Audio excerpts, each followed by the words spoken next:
जादुई द्वार। बहुत समय पहले की बात है। किसी गांव में एक साधारण सा लड़का रहता था जिसका नाम अनुज था।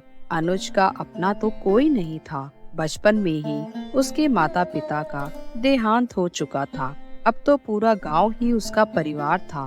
वह गांव के लोगों के काम में मदद करता था और गांव वाले भी उसे अपने बेटे की तरह मानते थे और उसका हर प्रकार से ध्यान रखते थे। गांव के बड़े बुजुर्गों से वह अक्सर सुना करता था कि स्वर्ग का एक द्वार धरती पर छिपा है, किंतु उसे खोज पाना अत्यंत कठिन कार्य है। अनुज बेटा, अनुज घर पर ही हो क्या? हाँ काका, बताइए। बेटा, यह तुम्हारे काकी ने तुम्हारे लिए लड्डू भेजे हैं। और बेटा, मेरा एक काम कर दोगे तो मेरी बड़ी मदद हो जाएगी। हाँ हाँ काका, बताइए, मैं जरूर कर दूंगा। यह कुछ खाना और कपड़े हैं, यह जाकर गोविंद बाबा को दे आओ। मुझे खेतों पर जाने में देर हो रही है। आप चिंता मत कीजिए, आप आराम से जाइए, मैं अभी जाकर उन्हें दे आता हूँ। इसी तरह अनुज सभी की मदद करता था। गोविंद बाबा गांव के सबसे बुजुर्ग व्यक्तियों में से एक थे। वह एक सन्यासी थे और बहुत ही ज्ञान की बातें अक्सर गांव के लोगों को बताया करते थे। उन्हीं से अनुज ने स्वर्ग द्वार के बारे में सुना था। बाबा, ये मोहन काका ने आपके लिए भेजा है। बाबा, एक बात तो बताइए, क्या स्वर्ग द्वार सच में है इस धरती पे, और उसे कैसे खोजा जाए? पर यह सब तुम क्यों पूछ रहे हो आज? मैंने रात एक अद्भुत सपना देखा। मैंने देखा कि मैं एक विशाल पर्वत की चोटी पर खड़ा हूँ, जहाँ दूर दूर तक बादल ही बादल हैं और सामने एक स्वर्णिम द्वार चमक रहा था और उसके आसपास दिव्य प्रकाश फैला हुआ था। जैसे ही मैं द्वार की ओर बढ़ा, मेरा सपना टूट गया। तुम बहुत ही भाग्यशाली हो बेटा, जो स्वर्ग द्वार ने सपने में ही सही पर तुम्हें दर्शन दिए। मुझे लगता है नियति ही तुम्हें वहां ले जाना चाहती है। मैं तुम्हें स्वर्ग द्वार जाने का तरीका बताता हूँ, पर तुम्हें वहाँ स्वर्ग द्वार खुद ही खोजना होगा। हो सकता है तुम्हें कठिन परीक्षाएं भी देनी पड़े। फिर बाबा ने उसे कुछ ऐसी बातें बताई जो उसके बहुत काम आने वाली थी और अगले ही दिन वह स्वर्ग द्वार की खोज में निकल पड़ा। उसे अपनी यात्रा शुरू किए हुए अभी पूरे 2 दिन हो चुके थे। अनुज की पहली परीक्षा उसकी यात्रा के तीसरे दिन ही आ गई। वह एक घने जंगल से गुजर रहा था। अचानक ही मौसम बदल गया और बहुत तेज आंधी चलने लगी। और आंधी कोई आम आंधी नहीं थी। उस आंधी में बहुत सा धन उड़ रहा था। यह देखकर तो अनुज बहुत ही हैरान हो गया। अनुज के मन में एक पल के लिए लालच आया। यह कैसा जादू है? आंधी में पैसे उड़ रहे हैं। जरूर यह कोई परीक्षा है मेरी। मुझे इस लालच में नहीं फंसना चाहिए। बाबा ने मुझे जिस लालच से सावधान किया था, वह शायद यही है। बाबा की कही बातें याद करते हुए अनुज आगे की ओर बढ़ गया। अब वह आंधी भी रुक गई थी। अब उसको मन में एक अजीब सी शांति मिली। तभी उसे एक आवाज सुनाई दी। अनुज, तुम अपनी पहली परीक्षा में सफल हो गए हो। यात्रा के कुछ ही दिन बीते थे और वह एक गांव से गुजरा जहाँ के लोग बहुत ही अजीब थे। काकी, बहुत प्यास लगी है, क्या मुझे थोड़ा सा पानी मिल सकता है? मैं क्या तुम्हारी नौकर बैठी हूँ यहाँ पर? पता नहीं कहाँ कहाँ से चले आते हैं मुंह उठाए। जाओ यहाँ से, कोई पानी वानी नहीं है यहाँ पर। थोड़ी दूर जाने पर भैया, क्या मुझे खाना मिलेगा? मैं उसके बदले में आपका कोई भी काम कर दूंगा। मैं एक मुसाफिर हूँ, कृपया आप मेरी मदद कीजिए। अरे जाओ जाओ यहाँ से, मेरे पास कोई काम वाम नहीं है और यहाँ तुम्हारी कोई मदद करेगा भी नहीं। वैसे भी लोग अपनी परेशानियों से ही बहुत दुखी हैं। जाओ जाओ यहाँ से जाओ। गांव के लोगों ने बिना किसी कारण उसके साथ बुरा व्यवहार किया, उसका मजाक उड़ाया और उसे अपमानित किया। अनुज के मन में क्रोध उभर आया।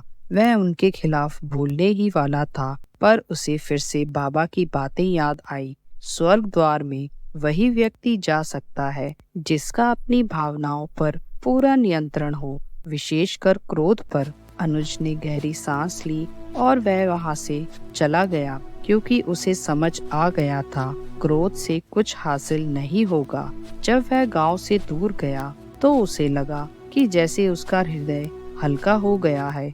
यह उसकी दूसरी परीक्षा थी और उसने उसे सफलतापूर्वक पार कर लिया था। तभी उसे वही आवाज फिर से सुनाई दी।